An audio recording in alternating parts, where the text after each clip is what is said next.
charity works directly in partnership with another student-run charity based out of Dar es Salaam called Kite Tanzania. And yeah, just to give you a brief background of our project.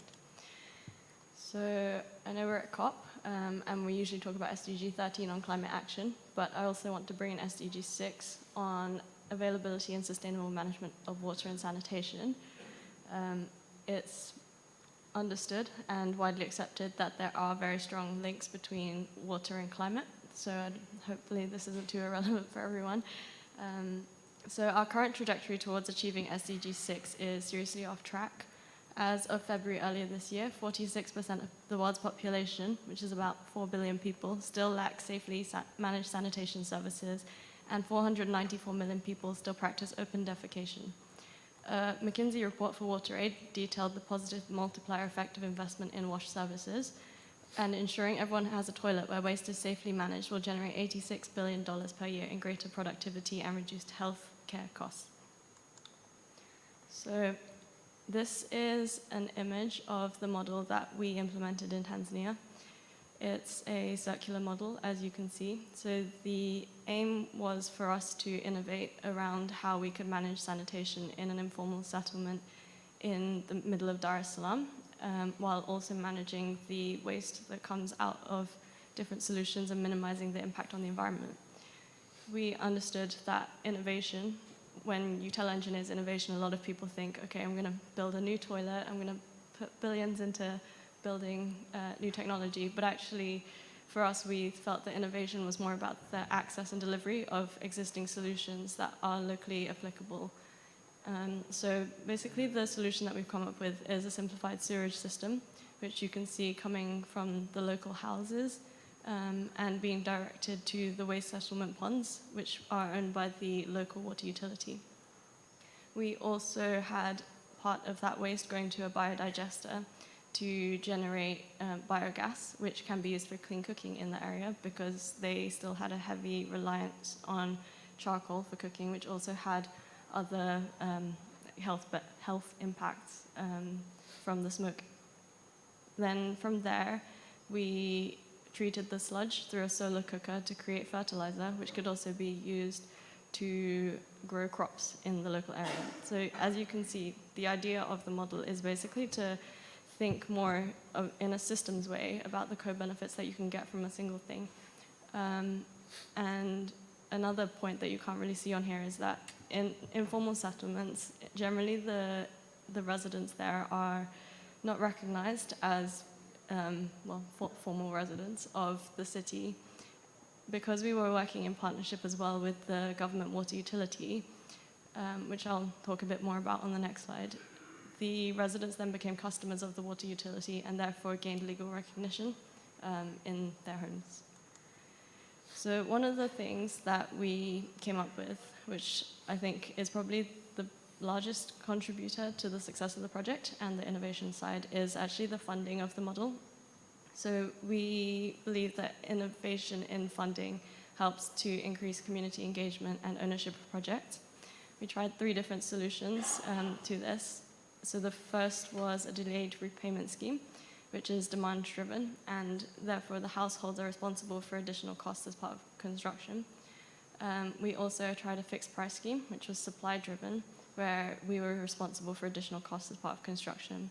And then the third model was the donation model, which is the traditional philanthropy option where you just go and build a toilet for them. We found that the delayed repayment model was the best. The community were really engaged in it, and they set up sanitation user associations, or SUAs, which governed each route themselves, and they had a chairperson who was a local community leader, and often was a woman or a young person, thereby giving these people as well increased responsibility in their communities, which were often male-dominated. And the SUA came together to collect the money for the delayed repayments. They managed all the operations and maintenance, and they were also responsible for the training and workshops and things relating to learning how to use the actual latrines themselves. So the last bit is about community engagement. So I'm sure you'll hear from everyone else on the panel as well about the importance of community engagement. But for us, these were the 4 pillars that we wanted to maintain. So obviously we want it to be affordable. The beneficiaries of this solution are likely to be amongst the poorest in Dar es Salaam and in Tanzania, with an extremely limited budget for investing in sanitation solutions, but that doesn't mean that they shouldn't have access to sanitation solutions. The second is demand. So we knew that in a household where your funds are limited, it's important to demonstrate the importance of sanitation. And so part of that was also engaging with the community to demonstrate the importance and the benefits of investing. The third was engagement. So generally within these communities, there's a low trust in external NGOs and government organizations. So our partnership with the local community and with local NGOs helped us to really build the relationship with the community and help them to drive the solutions that we were proposing. And lastly, transparency. So we wanted to make sure that everything we were doing was transparently communicated and co-designed with the community to avoid any future damage of trust, and also to reduce any chances of the solution not working. So yeah, lastly, I just want to leave you with what happened next after we left. So we handed over to the local water utility, DAWASA, and basically worked with them and the local community to pitch the solution to the World Bank. The World Bank recognized the importance of these local community-led projects and therefore included it as a condition of the funding that they were giving to DAWASA for other things, and now it's being expanded across Vingunguti, the informal settlement, and also other settlements in Dar es Salaam. So yeah, thank you. Awesome, thanks, Michaela. I really like the fact that you start to work with existing infrastructure, and cost can obviously be a big barrier to some of these projects, so it's great to use more of what we already have, utilize that better, and bring more of the community in partnership with that. So it sounds like a really awesome project.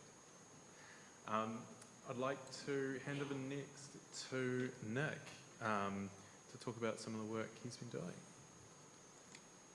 Cool. Good evening and welcome. Thank you for spending your evening here with us.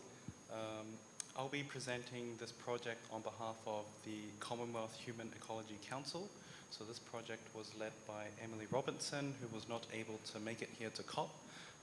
So it's my great honor to present this project. So for those who don't know who the Commonwealth Human Ecology Council is, also known as CHEC, it was founded in 1969 by Zenadea. CHEC is accredited to the Commonwealth and has been an NGO in special consultative status with the UN Economic and Social Council, and is a member of the IUCN Commission on Education and Communication. CHEC is a UK-based international development charity committed to pursuing sustainable solutions for the preservation and use of the planet's natural resources. CHEC works in a full range of partners, from grassroots communities in the Commonwealth countries to other Commonwealth civil society organizations, UN agencies, and the heads of Commonwealth government. CHEC has a long history of successful projects promoting urban resilience, sustainable forestry and fisheries, and the livelihoods of small local communities in many Commonwealth nations. So one of those projects that CHEC was able to participate in is a project called Solar for Schools Community Project. And this was in Nigeria, at St. Monic's Model Academy School. So for rural areas, the general inadequate lack of infrastructure and constant power outages and grid-connected areas prevented students from learning in optimal conditions. Furthermore, students lacked access to modern information technology such as computers, laptops, and so forth that is quite crucial for educational and economic empowerment. Solar energy has the potential to combine both in the education system, particularly in the rural areas, by providing adequate electricity and better access to education. The solution that was created by CHEC, called Solar for Schools Community Project, touched on provided solar power to rural off-grid schools and power learning, productive learning such as computers, skills centers, and library. So this is the third project in this series, and was able to install a 3 kilowatt solar PV system to power the computer room and the library as well,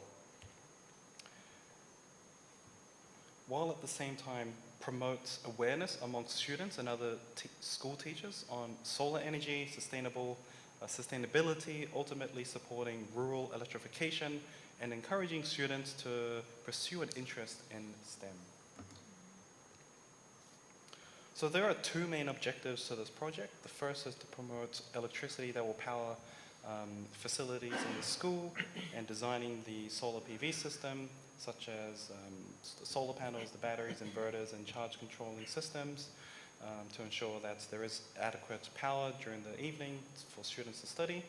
And the second is to educate 100 students and 15 teachers on the basics of solar electricity, how the solar system works generally, and I guess the design and installation and maintenance of these systems. Some of the project activities included how the solar panels work, how does it connect all together with the batteries, the inverters, and so forth, and also educating. I guess education is quite an important aspect of the program for its sustainability, so being able to educate students and teachers as well is quite essential. Some of the project outcomes or the results of the project included 256 students now have access to digital education, 15 teachers taught on solar generation and general maintenance, and 100 students learning about solar energy.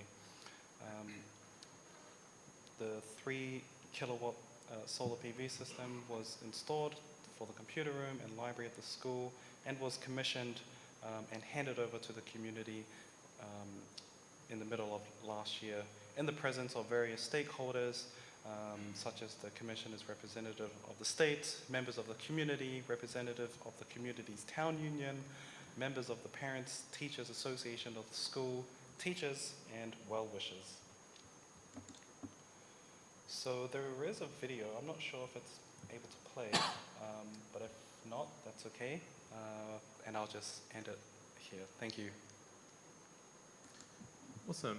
Thanks, Nick. I think what really stood out to me is that over these last few weeks at COP, we've been seeing a lot about, gigawatt batteries and, solar arrays, and the numbers can get really big, but when we're talking about a 3 kilowatt solar panel system now giving, kids, 256 kids access to, better education outcomes, we can really see the importance of the just as part of the just transition, that this is driving us forward to better outcomes and really bringing communities along with it and driving for a better future. So really good to hear about your work. I'd like to pass over to Abir to chat about some of his work around Delhi. Sure. Thank you so much. Pleasure to be here. Do bear with me if my thoughts are a bit unstructured because I've not made a presentation. But the presidency this year is focusing a lot on storytelling. So in the absence of a presentation, I'm going to try and tell you about the project that I did through the medium of a short, quick story. So this dates back to about 2015 or 16, back when I was around 16 years old. And, I had been working on climate for about 3 or 4 years by then. And for me, I was very passionate about air pollution, something that I continue to work on even today, something which is a big issue back home in Delhi and South Asia and a lot of global South countries at large. And I woke up in the morning one day to see in the paper that there was this huge report that the Delhi metro is the world's first green metro system. And first I was puzzled, but then it made sense because, if you think about it, so many old metro systems in New York, Paris, London are also old that, it would make sense. So I decided that I wanted to do something with the Delhi metro. I wasn't quite sure what I wanted to do, but I wanted to do something around climate with them. So at the age of 16, I marched into their office, which was a government office, of course. And I distinctly remember, entering, and there was a high table like this, and the receptionist peered over me at the table and, pulled her glasses down and said to me in Hindi, "Mummy kho gayi hai kya?" which translates to, "Have you lost your mother? Why have you wandered into this building?" So I was obviously shocked because, the strength of the Global South is its youth community. So I was shocked to hear that, but after taking a little bit of insult to it, I just said, "No, I want to meet whoever's in charge here, whoever's leading your climate programs." And of course, I was told to buzz off. But I went week after week for 3 months. I went to their office, and soon, over time, I wore them down. I went from the reception to the waiting lobby, from the waiting lobby to the under secretary's office, then to the joint secretary, then to the chief secretary, so on and so forth, made my way through the bureaucracy. And coming to the project, right? So what we did after that initial struggle was 3 things. We had 3 pillars in the project. One was awareness, the next was plantation drives, and the third was cleanliness drives, right? And the broad objective of the 3 of these was to address air pollution in Delhi, to build awareness in the community, but also to talk about climate action at large, to encourage people to segregate their waste, go minimal, not adopt a completely minimalistic lifestyle, but minimize their consumption as much as they could. But primarily focused on air pollution and waste segregation. So for me, this was unique because, plantation drives, if I can be very blunt, are increasingly becoming quite run-of-the-mill. But for me, what was unique was really the awareness drives. And that's for the specific reason that I want to draw your attention to the user journey of a person in the metro, right? What happens when you're in the metro? I came here by the metro today. Most of us have our earphones in. We don't want to interact with people, especially if it's early morning or in the evening. And we're in our phones, in our laptops, couldn't care less about what's going on, right? And the other great thing about the metro is that, at least back home, and I suspect everywhere else as well, it's a very good unifying factor of different sections of society, right? You have blue-collar staff, you have white-collar staff, you have teachers, parents, students, professionals, everyone, right, in the same place, which is rare, right, when you want to send a message like climate action, which you want so many people to learn about and act on. So what we did is, these metro stations in and of themselves are very clean, but the areas around tend to be littered and stuff like that. So we did these Nukkad Nataks, which is basically street theater. We did street theater and flash mobs at these metro platforms. And you know how populous Delhi in India is. So suffice to say, we had thousands of people just thronging around us, almost disrupting metro service. We would do these 5-10 minute performances. And in that, we would have messaging around air pollution, why do you need to care, use public transport, reduce your electricity consumption, install solar panels, and then reduce your waste, all of that stuff, right? Social messaging around that.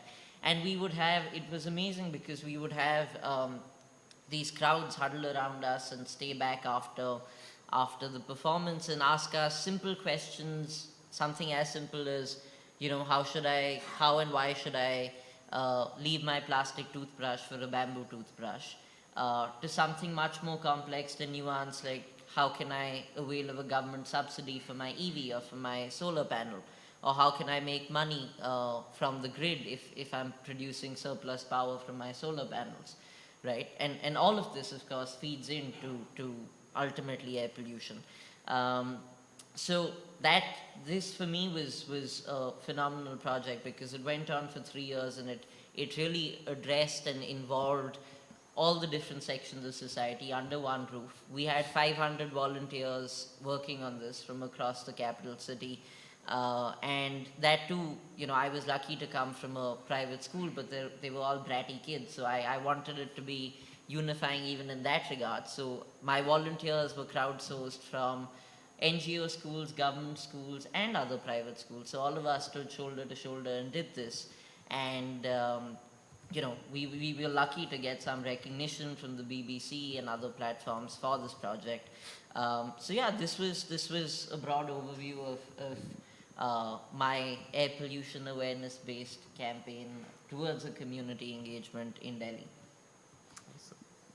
Thank you. It strikes me like the proverb, a journey of 1,000 miles starts with a single step, and the kind of journey towards climate change starts with that single conversation. Why should you change a plastic toothbrush for a bamboo? And it's getting those conversations going and starting that community action, which is really key. So I thought that was really good. And I took down another note actually around the persistence of youth, that unbounded energy of youth that we have to be consistent, to kind of stick our noses in and push forward when we're told no. And I think that's a really admirable quality of the youth, and definitely with the work we do on CSET, that's what we're trying to mobilise and use. So that's a fantastic example of where youth has been mobilised.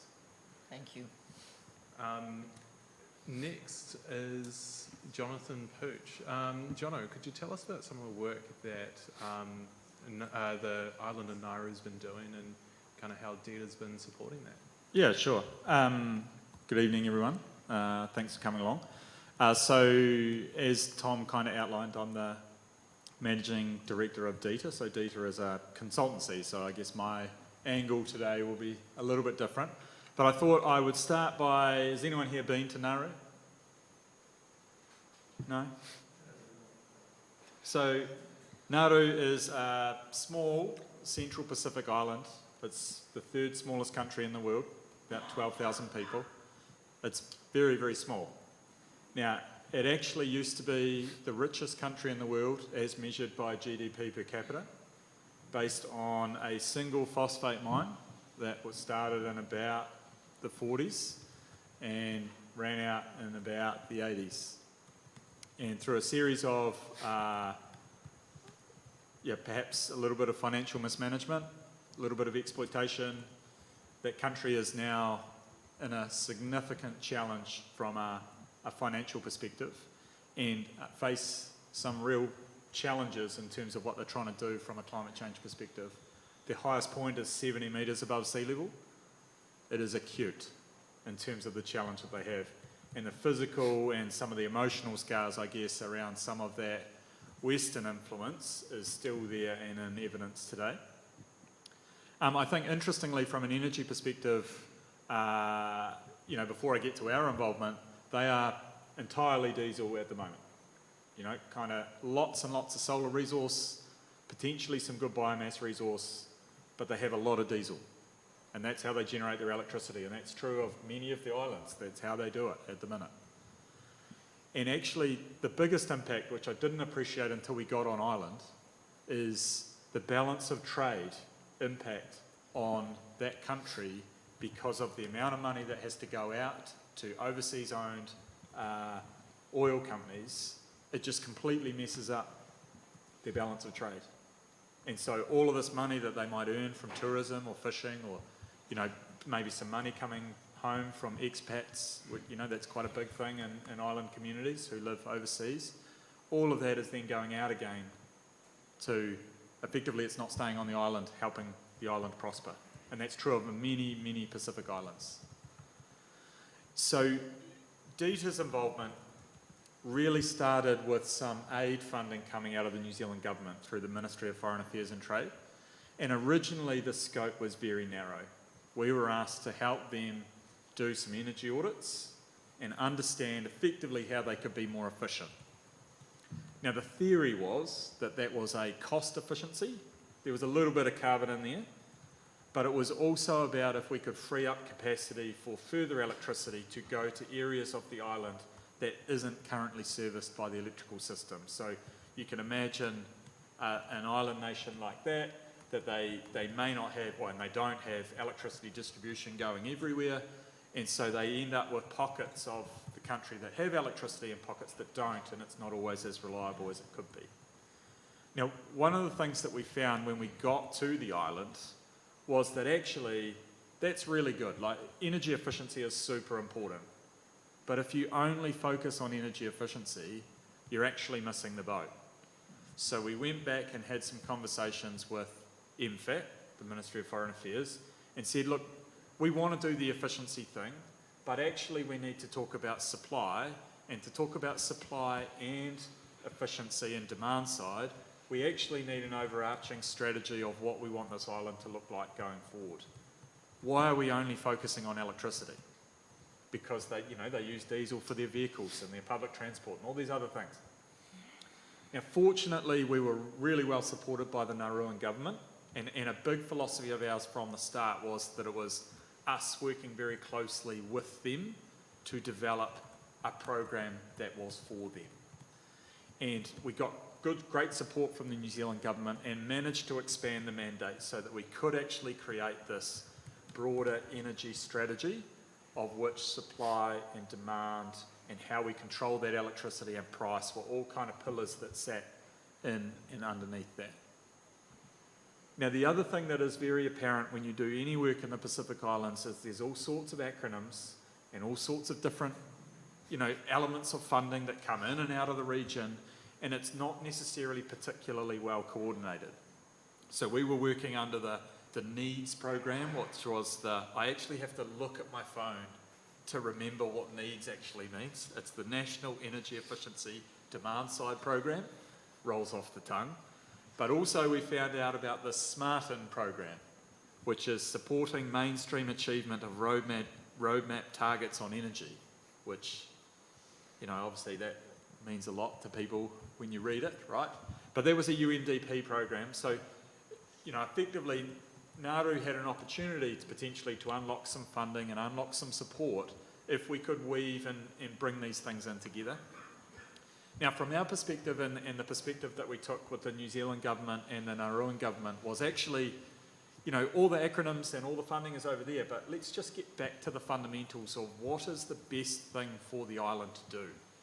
Can we then fit the programs to the best thing for the island rather than fit the activity to the programs?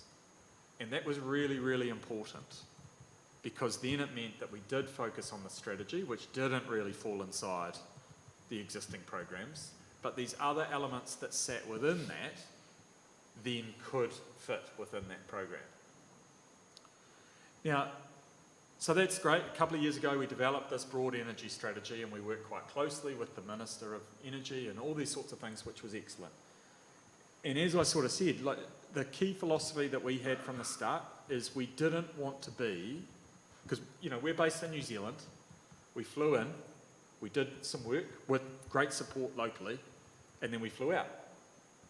In terms of advancing the energy conversation on island, how helpful is that? Not particularly. So straight off the bat, we kind of had this philosophy that we wanted to do it for them, with them, and ultimately hand it over to them so that they owned it. And so what we managed to do along that process is that we actually helped support recruitment of an energy engineer into the Nauruan government. We currently help with support. So weekly, we've got our team helping, effectively providing technical support to a really passionate, motivated individual who, to be honest, should have been here on the panel, not me. But, she's excellent, and we're helping her with some of the technical aspects of her role, and effectively, peer support in terms of technical expertise. And we can do that from New Zealand. But effectively, the philosophy was, how do we help Nauru do it for themselves? And the great thing about this, from my perspective, is, clearly the outcomes are awesome. They have a clear vision for the future of where they're trying to get to. They've now given confidence to the ADB and MFAT in terms of getting some support for 8 megawatts of solar to be delivered. It's not yet implemented, but it's underway, which is awesome. So that will effectively get them out of diesel during daylight hours, and then we're working out how that'll work overnight, or with batteries, or what the next phase looks like. They're also looking at electrifying their public transport. But the most impressive thing from my perspective is we've identified a couple of people within the community who, to be honest, didn't have a job previously, who now have a job, they're motivated, they're awesome, and now we're hopefully providing a little bit of support and skill set to them from New Zealand that they can then take that into the government type role for a long period of time, well beyond our involvement or our contractual engagement. And I think a couple of key things that have made that successful really is us spending time on the island, getting to know the nuances on site, but also getting to know the people. Some of that was in the community.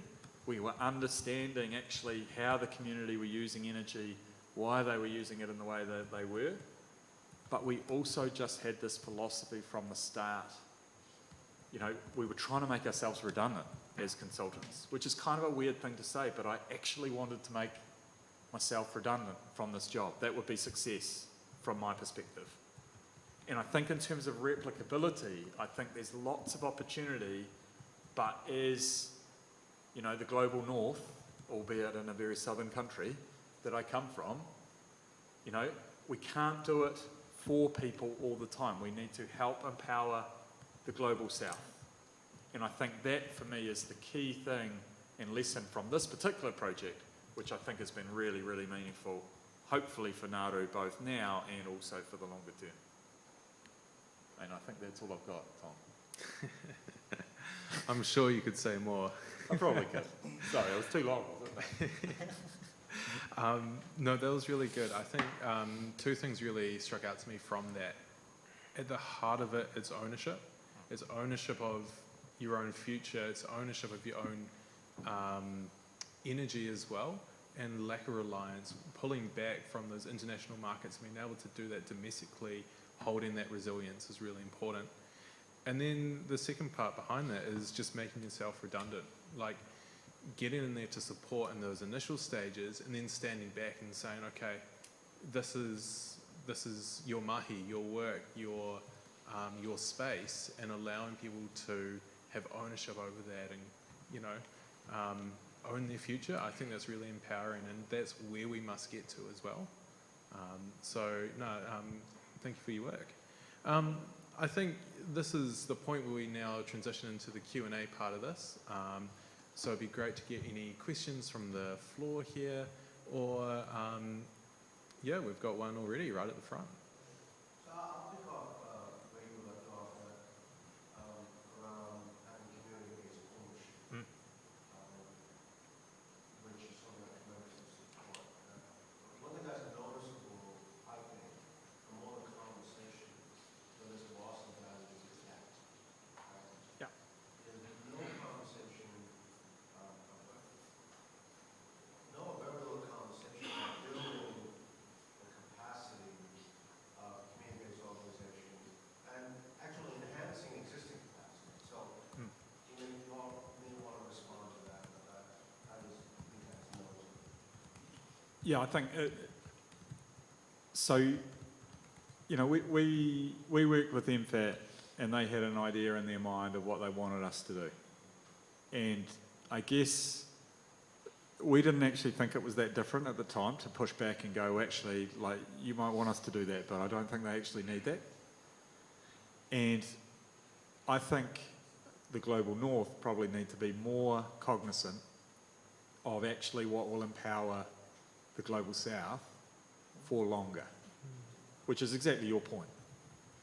And for us, in our mind, it was always about, look, there's a role for technical expertise because you absolutely need it. You know, there was stuff that our team, Tom's one of them, there's some great people who have great knowledge in our team that's really impactful and helpful, but they're not on the ground every day, and they're not going to be the ones who are there in 5 years' time. So what we were trying to do was strike this midpoint where you have access to the technical expertise that you need because you need it. But actually it's about empowering others, and I think that's such a massive part of what will empower the Global South for longer, and that absolutely needs to be part of the conversation from me.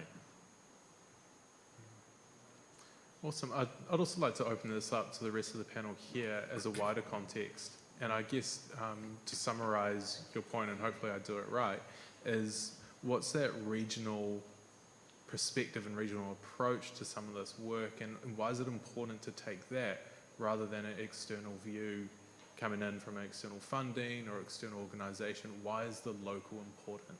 What's that context?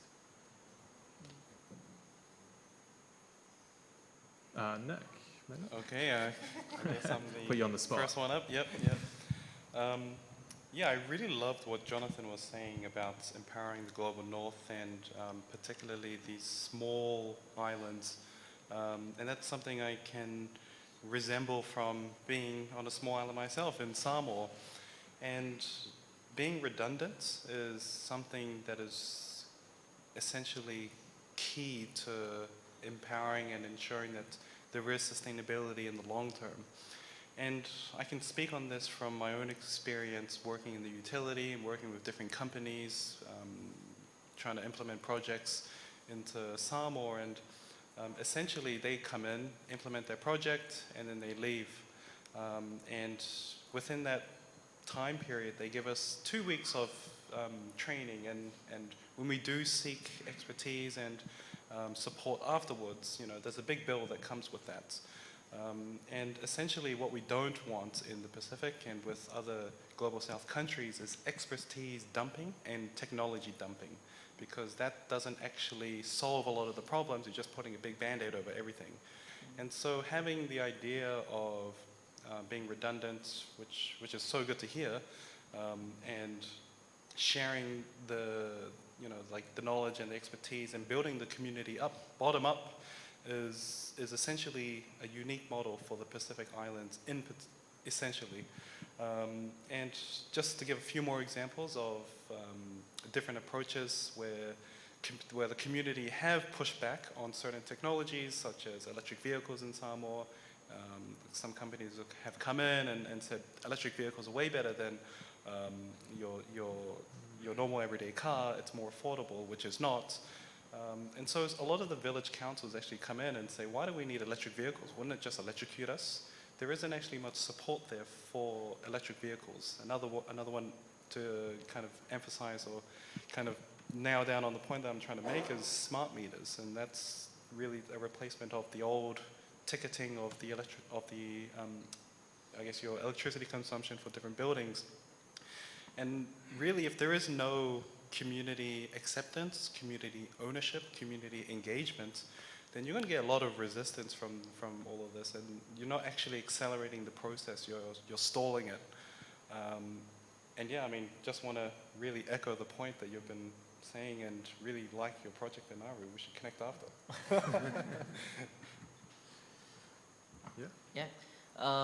So I think what I would add to that is also the importance of a local buy-in, right? It's not just, I mean, if I'm to simply sort of term whatever we've discussed, we want to avoid parachute development or parachute support, and we want to sort of, as you were saying, need to sustain it, right? But one part of it is the implementation side, and the other part is the receiving side, which also needs a significant buy-in. The example I can give is I've been working on air pollution for 11 years now, and the problem is still as complicated, if not more complicated, than what it was when I first encountered it.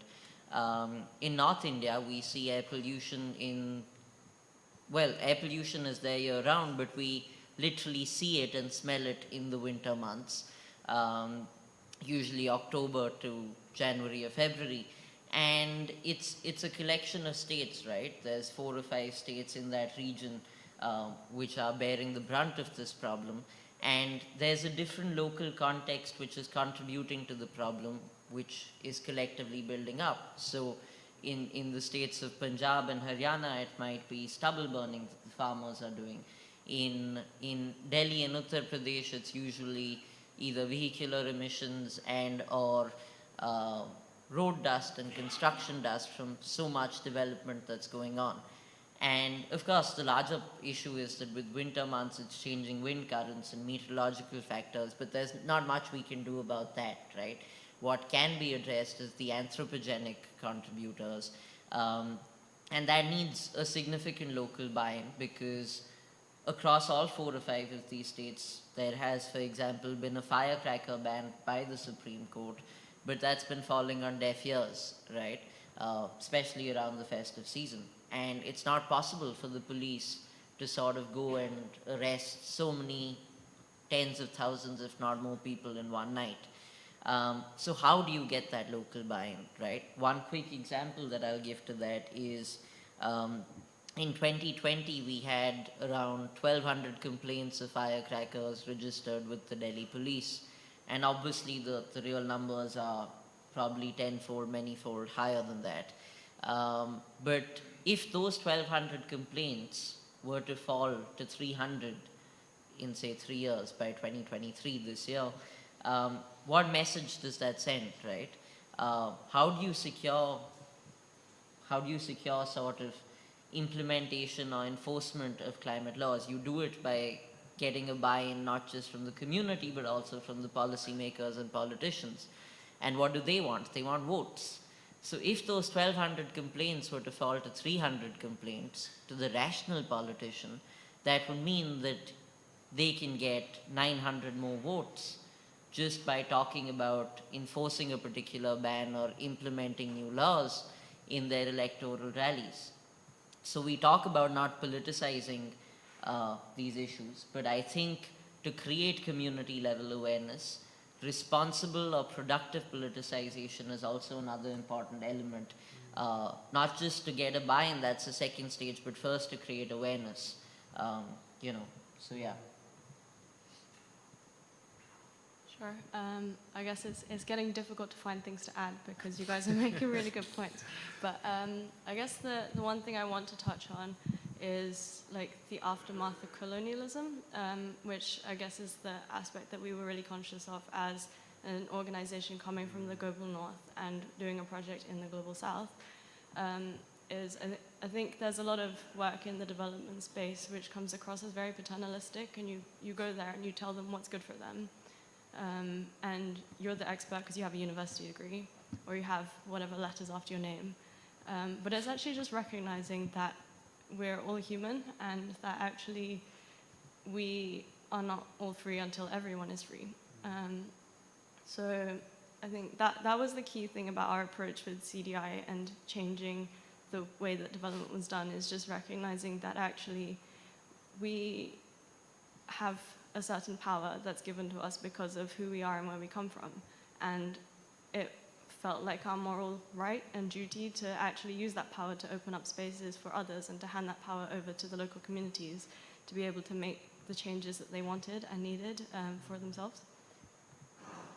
I think if I could just build on that, and also the technology dumping as well, I think, so, one of the things I think that made our project really successful was that we spent so much time in the community, and I think you probably did the same in terms of actually finding the solution that fit the challenges that were actually local. I can recall a different project that we're kind of working on at the moment in terms of technology dumping, where we were doing some work with Tonga, and they were being approached every other day about putting a biodigester on the island. And they were this was going to solve their problems. There was, lots of financial support for the project, and they were just going to get an anaerobic digester, and that was going to be great. And in a Tanzanian scenario, that could be the perfect solution for that community. But in this particular one, the idea was that they were going to get food scraps, and that was going to go into the digester. But the reality was, the meat-based food scraps that they might have that are actually really important to make the digester go, they didn't really have them because they didn't have that much meat, and they actually made the most of the meat that was provided and really looked after it and made sure that they treasured it and ate every single thing that they possibly could. And so for this particular community, it would have been an absolute white elephant because it just wasn't appropriate for the community. And all of the funding and all of the support and all of the conversation was all around, this technology is the right fit for you, you should put it in and we can fund it. Rather than, what is the problem that needs solved, how will this impact you and help you and the community going forward, and ideally how will the community then own it and operate it and run it. But even before you get to that point, you have to choose the right thing. And unless you spend time in the community understanding the challenges, which we're all sort of talking about in our own projects, you don't get the right outcome. Awesome. We got heaps more questions popping up on the floor here. Maybe could we take the one in the second row? 7:30, man. Yes, I've never been to Nauru, but when I worked for the Commonwealth Secretary General many years ago, Nauru came on our agenda, so I got to know rather a lot about it. But my question really comes to the redundancy point. Redundancy is one thing. You've finished. You've got somebody in play on the island doing the work, getting it done. But problems can occur, advice can be needed. Yep. How do you build in the sustainability factor without making it feel as if there's the old colonial breathing down your neck? Yeah, so I guess to answer that, I think I would say redundancy is an aspiration, not necessarily a practical, achievable, certainly in a time frame. We want to be not needed, but the reality is expertise might still be needed from time to time. We have been, on this particular project, and we've worked fairly hard for it, to be fair, but we have been really, really well supported by the Ministry of Foreign Affairs in New Zealand. So they have given us a mandate and support for a 3-year further period where effectively, within reason, we can provide that support based on a pull-based mechanism from Nauru. If they need us, then we can provide some support. We need to provide a bit of a work program on a quarterly basis based on the pull that we're getting. But effectively, we had to fight for that a little bit to say, look, this is great. We've set this thing up. We think we can create a bit of a roadmap, but the reality is, they're going to need some support on assessing a solar project, say, or, they're trying to choose some electric buses and need to kind of understand how to charge them, and that's not expertise that they have yet because they haven't seen that problem yet. And I think that's the thing for me. I think it might be difficult at the end of this current contracting round in terms of what we've been engaged to do, but what I hope is we can demonstrate the value of the work that we have done so far for relatively nominal investment from a government perspective so that we can then continue to provide that support. But I think beyond that as well, and this is a little bit what COP is about, we've got a situation at the moment where actually, the Narua member is not a member of our team, but they'll ring up and if it's a 5-minute Teams call, they'll have a 5-minute Teams call, right? Like, it's pretty easy these days. If it's I just need a sanity check on this, our team will just go and do that and not worry about it too much because now we're as invested in their success as they are in some ways. So we almost become part of the community from afar because we want to see them have a successful outcome too. Not always great consulting, to be fair, but we try to do things a little bit different, I guess.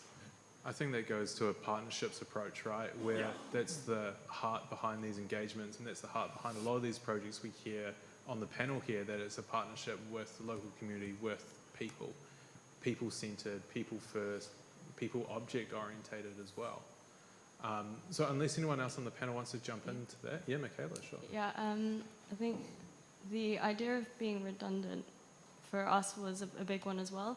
And it's probably not the same in the Nauru context, but the thing is the technologies and stuff we were using in Tanzania, there are local experts. But I think you see it a lot, and I think we don't hear about it enough, is that, for example, when you have academic papers written by Global North universities versus the same paper written by Global South University, people are always going to cite the Global North one.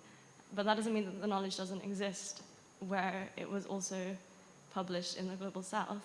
It's just finding those people and signposting to them and not always pointing to just because we went from the Global North as the initial project initiator doesn't mean that we are the only ones who have the knowledge on continuing it.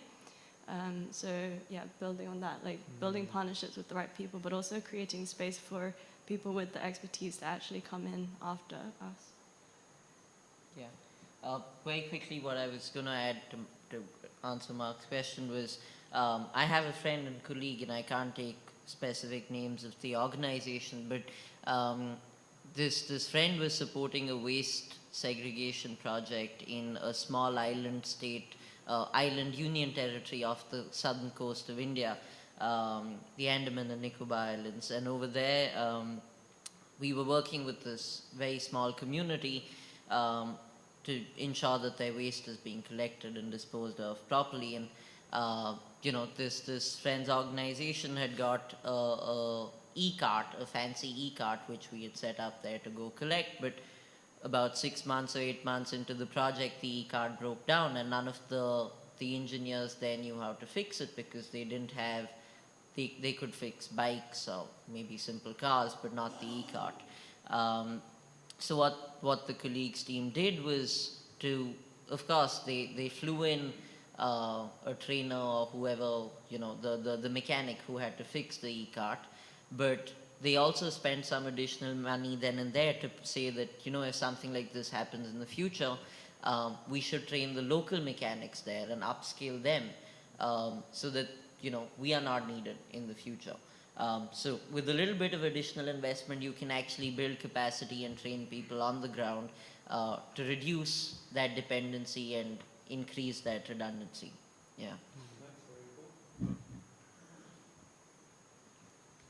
Oh, yeah, I just want to add on to something that we haven't really discussed, is kind of looking at reaching out to traditional knowledge holders in our community.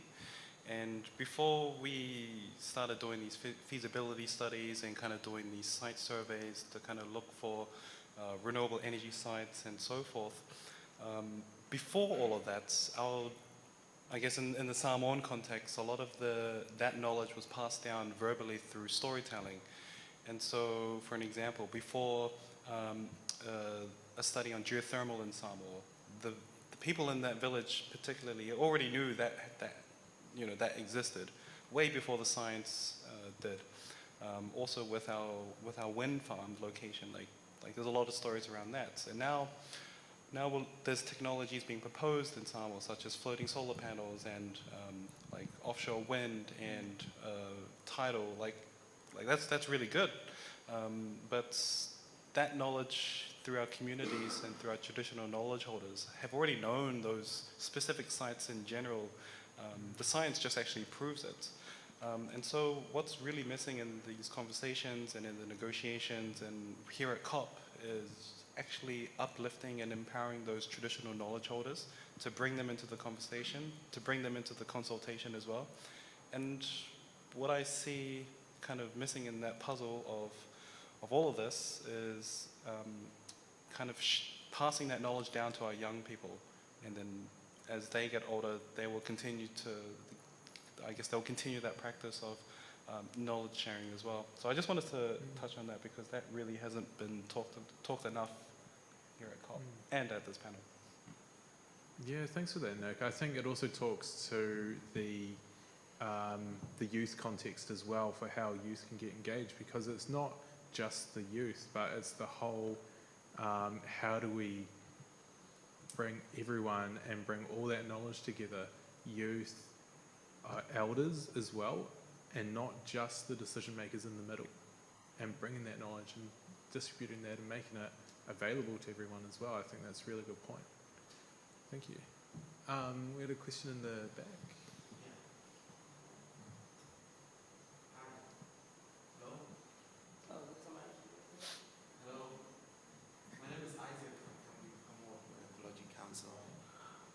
Hello.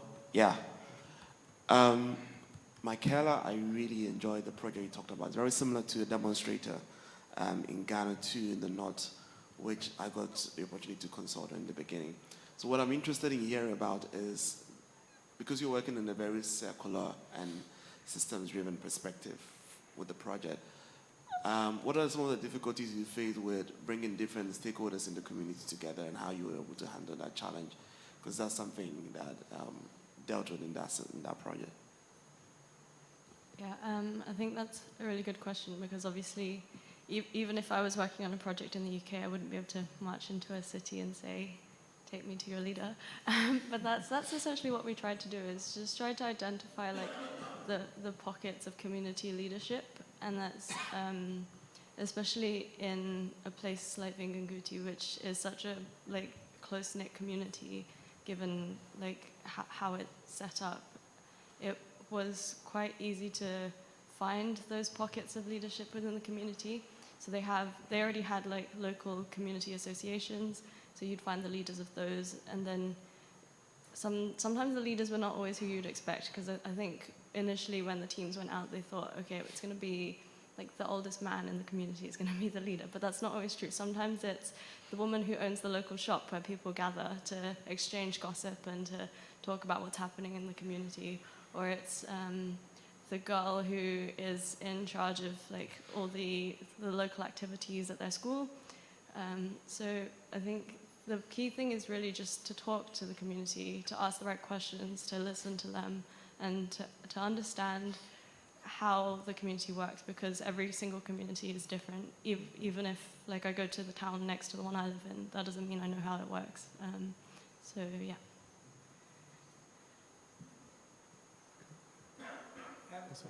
Yeah.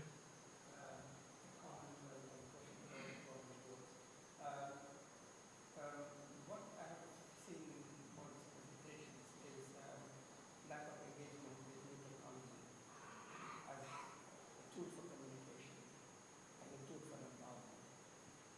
So Commonwealth of Learning has a very extensive network in the Pacific.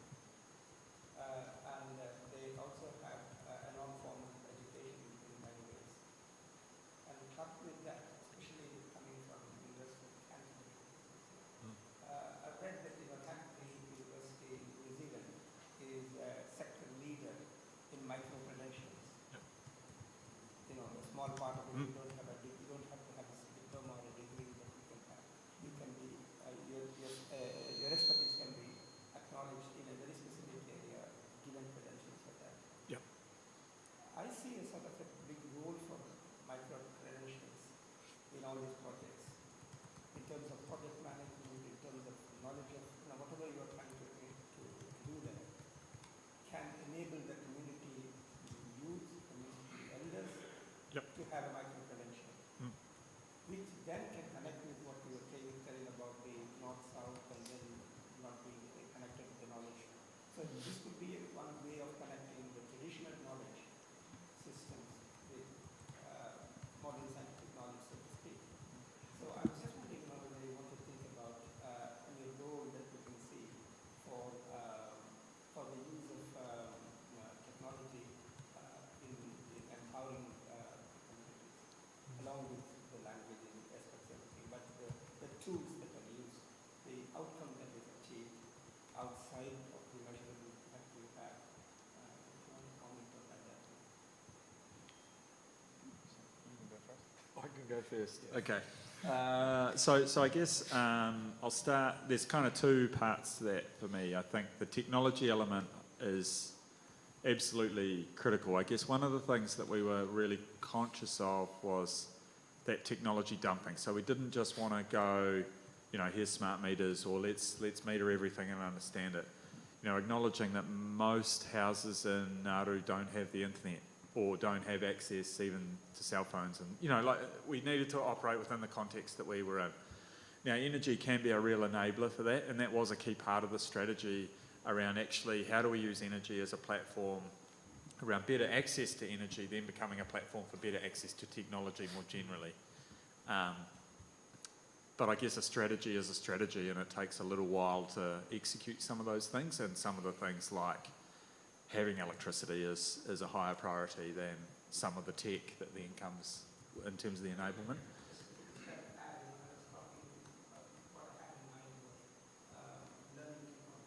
Oh, yeah. Yeah.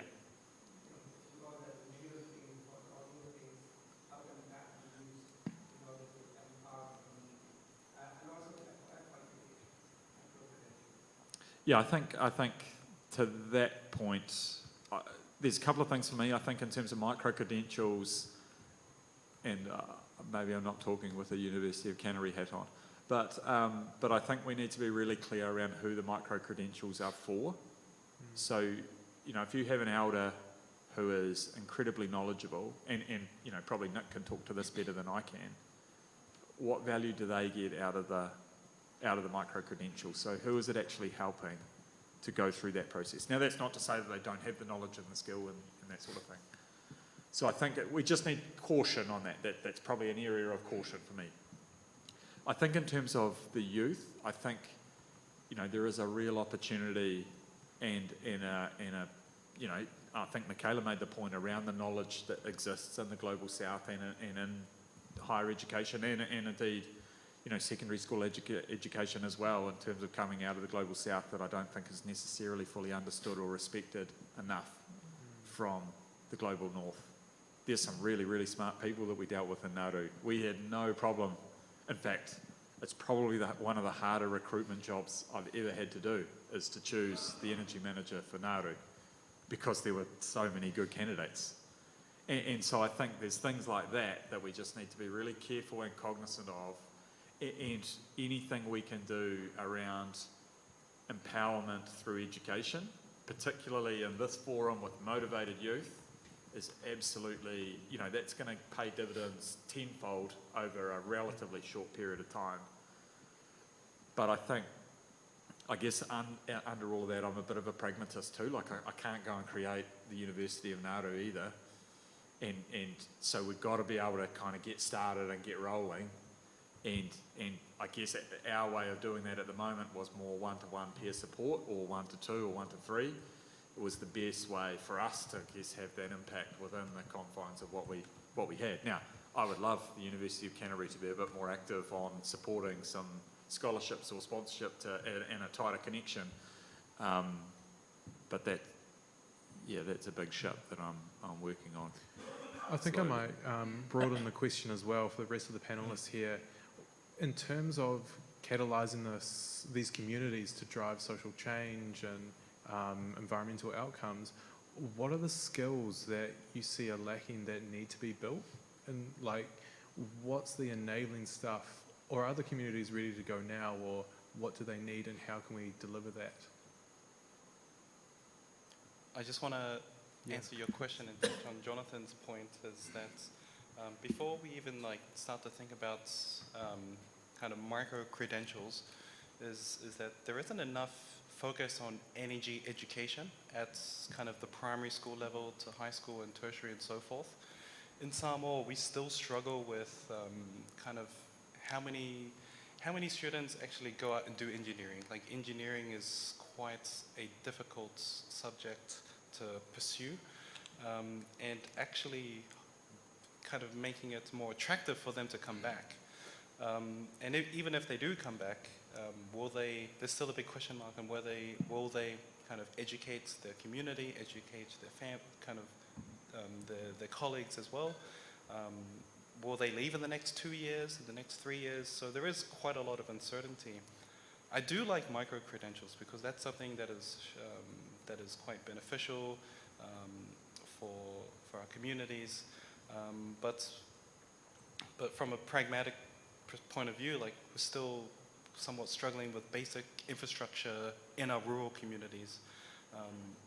And that's something that, before even thinking about micro-credentials and sending some of these people overseas to actually do it, or even do it virtually, there's still quite a bit of work to be done to actually have the support there and ensure that they continue in the long run. Yeah. This is more by way of information, or more by what you might be able to know from what I'm doing or on the organization side. I'm the vice chair of the activity organization called capacity, Honorable Association in Science, Technology, and Mathematics Education. And I am maintaining the website. One of the areas where the organization is using the website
Yeah, and I think that Indigenous knowledge is really important and bringing it into that science and technology and bridging that kind of gap that we have in the kind of traditional knowledge forms that we have and what we've constructed now as the kind of modern day education system. And I think there's so much space to bridge those and really put value on that information. But I think we also have a question in the Can slide. I jump in on the previous question? Oh, So- sorry, yeah. Yeah, but you were talking about, I think, like what communities need to enable change. I think there's a lot of talk at COP about capacity building, and I feel like people think that capacity building is the goal, but I don't think capacity building is a goal, it's a means to the end. And actually, if you build every community's capacity, change still wouldn't happen because there are so many other things that are standing in the way. And I think a big one from my experience is accessible and appropriate financing. So for example, even if we taught every single person in the community that sanitation is important and that they should use a toilet, that doesn't mean they have a toilet to use because where are they going to get the money to build it? And so, I mean, this week I learned that in the water sector, apparently only 3% of climate finance goes to water and sanitation projects. Less than half of that actually goes to sanitation because it's not, well, as nice to talk about as a politician when you say you used your money for toilets and poo. And the thing is most of that is distributed through international consultancies or other big multilateral organizations, and most of it doesn't actually get to the community in a way that is accessible for them to use in like a way of their choosing to develop solutions for themselves. And I think that's one of the big things that we need to, well, we probably can't address it, but someone at the right level needs to address that to help communities catalyze change. Did you want to add on? I can come in always, but do you want to take the audience Yeah, question sure. first? Yeah. We love to talk, but sorry. So my question's a bit broader, but I had a question about kind of, you spoke a lot about spending a lot of time in communities, so you're really having informed ideas and informed projects, but how do you kind of balance out with the tension of like rapid and the urgency for climate action?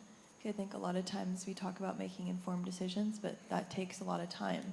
And at the same time, we talk about the need to act now and to make change now.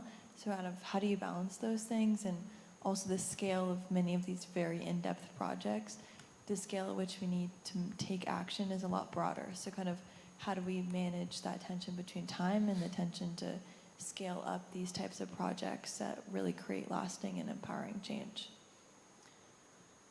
Well, my take on that is the way I've always understood climate action now, at least, is from the idea, from the perspective that, you know, it's better to start acting rather than just to talk about it, right? So for me, that's the key takeaway there, that instead of saying we should do this or we need to do that, the idea is to take the first step. Because as you rightly pointed out, on one hand there is a great sense of urgency, but on the other hand, you know, these things take time, especially community level projects take time. And when we're doing that, we have to be mindful of the fact perhaps that there's so much going on parallelly, right? To our earlier discussion, we're trying to get in a buy-in from local stakeholders, we're trying to do some amount of climate education or upskilling in terms of, you know, whatever is required, empowering the community. So the idea really is that we sort of get the ball rolling, and instead of throwing money at the problem or saying that we need to do something, it's about maybe tripping along the way, facing those hurdles head first, and then sort of, you know, getting there one at a time.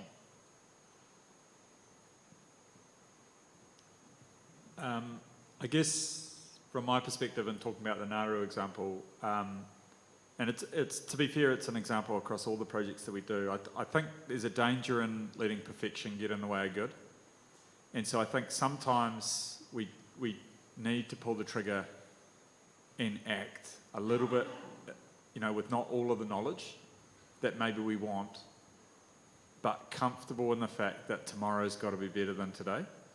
And I think I was actually at a session yesterday, so this isn't my point, but we all need to be just a little bit more comfortable taking a little bit more risk. And if we all took a little bit more risk, not crazy risk, but just if everyone took a little bit more risk, we would move a heck of a lot quicker. And I think there's an element of that for me to find that natural tension point. I think sometimes we do a bit too much navel gazing, but we have to, we have to take a little bit of risk, because what's the worst thing that will happen? Maybe it's the third project we should have done, not the first. So it's not the end of the world, right? Correct. Correct. And that's at the start, building up the confidence and getting to know the people, and that forming of a team, including the community, is still, you kind of have to get through that phase pretty quick. I think we have another question on the floor. Hi everyone, my name is Lindsay Buzan, and I'm a master's student at the University of Vermont in the US, and I am at COP for a lot of reasons, but one of them is actually to study about the story people are telling themselves regarding climate change, because I think that when this topic is really appropriate, we're talking about communities and catalyzing social and environmental change. It got brought up in a lot of different contexts regarding getting buy-in and how are people relating to the problems on a local level. And part of what I am interested in hearing from all the panelists is what gives you hope for reducing climate change? Hope for what? Sorry, reducing climate? Reducing climate change. Okay, yeah. Yeah. Does someone want to start? Oh, go for it. Well, I think for me, I've always seen it to be an uphill battle, right? To your point earlier, I think the advantage of being young, or the ability that you get from being young, is that you're persistent. And in the face of all odds, of course, I mean, there's so many young people suffering from or so many people at large suffering from climate anxiety, but in the face of all of that, if there is, we see climate activists going to jail, or we see a lot of, institutional hurdles or obstacles coming in the way, but the work doesn't stop, right? It's not a movement which is sort of subsided so far in the face of all challenges. Sure, it's meandered, it's taken its shapes and course, but I think for me what gives me hope, or to phrase that slightly, what keeps me going is the fact that people are opening their eyes to the problem, people are realizing that there are others working on this, and that they're doing all of that in the face of all odds. Because for many, and for several island states, of course, and seaside cities, it's literally a question of, well, not do or die, but at least, do or move at the very least. So, yeah.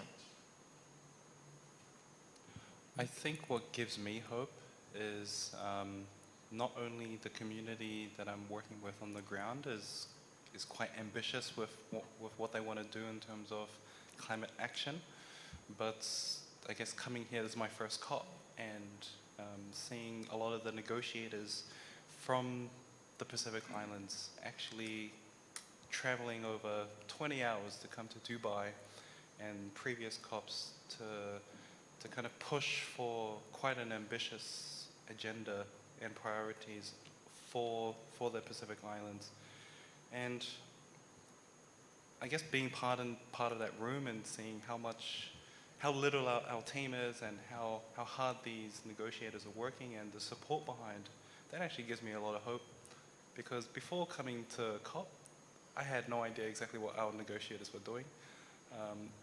And I wasn't quite sure if there is hope at this international platform. But now, being here my first COP, I can see the linkages from the international level to the regional to the local, that there is a direct line of hope. And I guess when I go back home, I'm going to share this experience with everyone to still maintain that hope, to be empowered by the work that our leaders are doing at COP and at other international platforms to fight for our survival. And I think that is something to share with our communities and to carry that fire of hope for our future generations. I feel like you want me to go. Yeah. You can.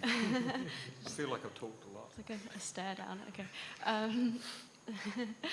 So I think what gives me hope is that there are so many people who care and who are doing things, not just at the leaders level, but also at the grassroots.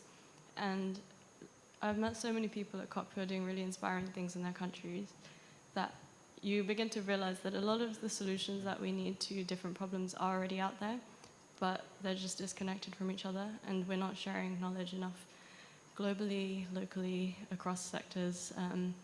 But I think the conversation is starting. People are becoming more aware that we need to share knowledge and that you can't just hoard it, and climate change is a global problem. And so yeah, what gives me hope is that we have the solutions we need and people are starting to talk about it. So I guess I agree with all of that. I think building on that a little bit is actually the hope that I got around coming to COP. So I have a 13-year-old and an 11-year-old who are more excited than I thought they would be about Dad going to COP, partly because they probably have ice cream every night, but actually, they're quite fizzed up about that, which I think was quite nice to see for young people. And I guess it's been quite nice seeing, maybe 5, 6, 7, 8 years beyond my two, that there are some really motivated people, including people on this panel. But actually just as motivating for me is, we're coming up to Christmas. Christmas in New Zealand is a family time. My dad has always said that if you don't have a crazy uncle in your family, you're the crazy uncle. And so I have a crazy uncle, which is lucky.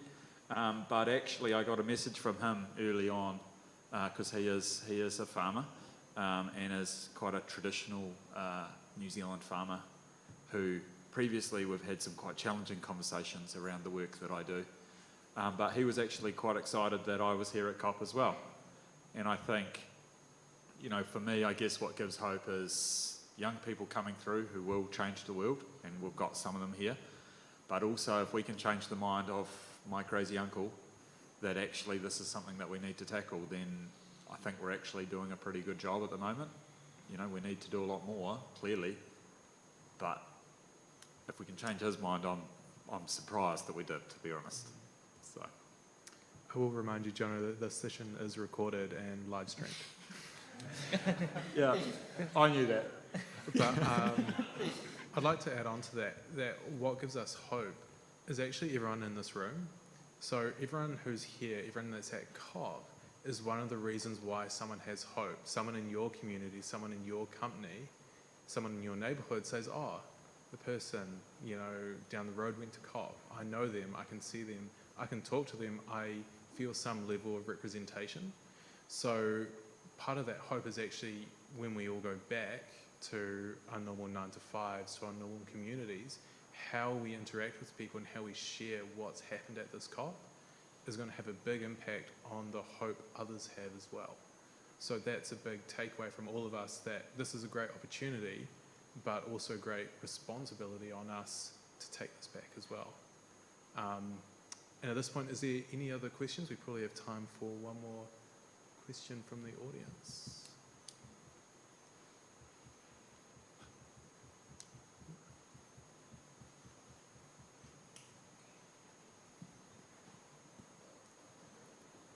Can you hear me? Yes. So thank you, Jonathan, for bringing up the point on redundancy. I actually haven't heard it enough. As a person who previously had to incubate and accelerate social entrepreneurs and enterprises, that's the advice I actually give social entrepreneurs, whereby you want to make sure that your solution will cause you to become redundant, because the whole point of your ideal or the best solutions that you can offer is to close the gap. And we always want to start doing anything from identifying a problem. But based on that context, I do have a question for the panel.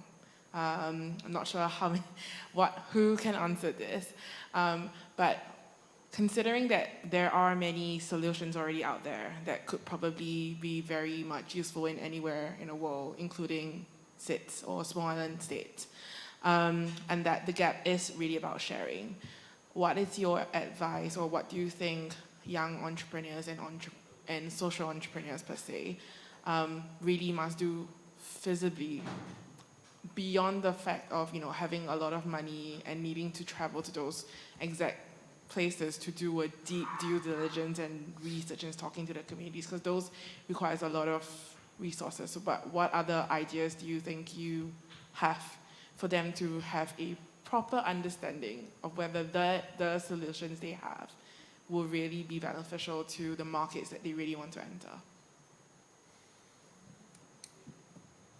I think an initial thing is, I mean, maybe the context of us doing projects now is very different to how it was even 5 years ago. I think it's easier to network globally now, and just trying to find the right groups to talk to. For example, about a month ago, I spoke to someone who was trying to do a clay pipe irrigation project in Nigeria, and somehow she'd found the one farmer in South Sudan who had a similar solution, and managed to talk about that. So I think a lot of ideas that we're having are being implemented somewhere else, and it's trying to use as much resources as you can, knowing that you can't physically go to the place always to do a feasibility to get that information. If I can add to that, I think several of us here are representing Commonwealth organizations, and something we were discussing at the Commonwealth Pavilion the other day was that, you know, it's not pleasant, but many people would say that the Commonwealth may be losing its relevance or the role right now. But I think it's the exact opposite of that, because the advantage of having such a large coalition of so many countries across, whether it's the global south or a few from the global north, there's so much diversity. There's different traditional knowledge. There's different experiences, but to some extent they're the same problems, right? So air pollution in Dhaka, and air pollution in Beijing, and air pollution in Delhi, and air pollution in whatever it's the same problem, and say some of the causes are likely to be similar. So shared experiences at platforms such as Chogum, at platforms such as COP. I mean, there's a select few of us here at COP, right?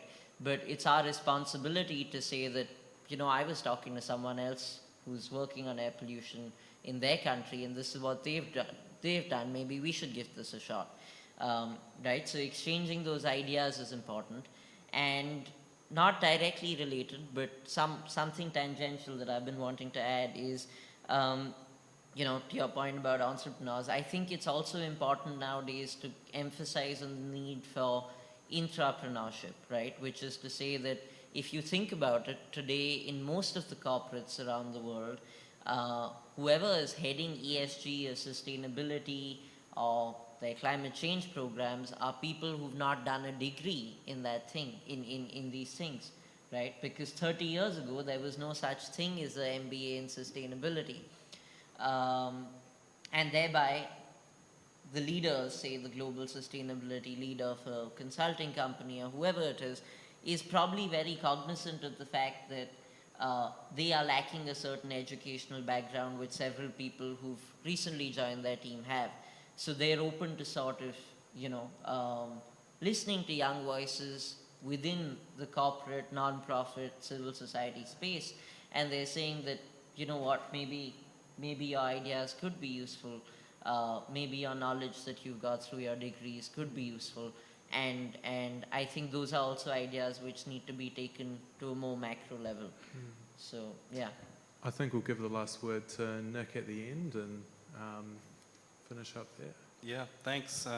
Just listening to Michaela and Abia on their answer to your question, I think one word that really sticks out to me is ava fata fata, which is the Samoan word of knowledge sharing and networking, where a solution that has worked in one village in Samoa is shared with other neighboring villages and implemented, and it gets shared across the district or across the country.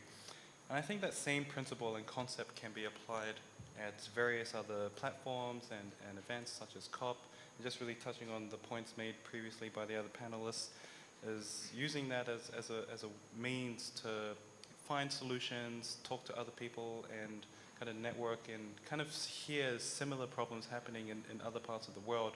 Maybe that would be a solution for my own country at a local context, or maybe not. But essentially just keeping an open mind and ensuring that that you are listening to different perspectives and embracing that new knowledge. Maybe it could work in the next 20 or 30 years, but really just focusing on that. Awesome. I think we've had a great conversation today. We've had great engagement with people on the floor here, and that's reflective of the panel that we have. I think we've got a broad range of projects, a broad range of experiences, and I think I'd like to commend the panel here. Thank you for your mahi. Thank you for sharing today. And I'd just like to finish on a whakatoki, which is a kind of saying in Te Reo Māori, which is the native language of New Zealand. And that is, manaki whenua, manaki tangata, haere whakamoa, which is care for the land, care for the people, and go forward. And on that, I'd like us to join together and congratulate the panel here for all their work and time today.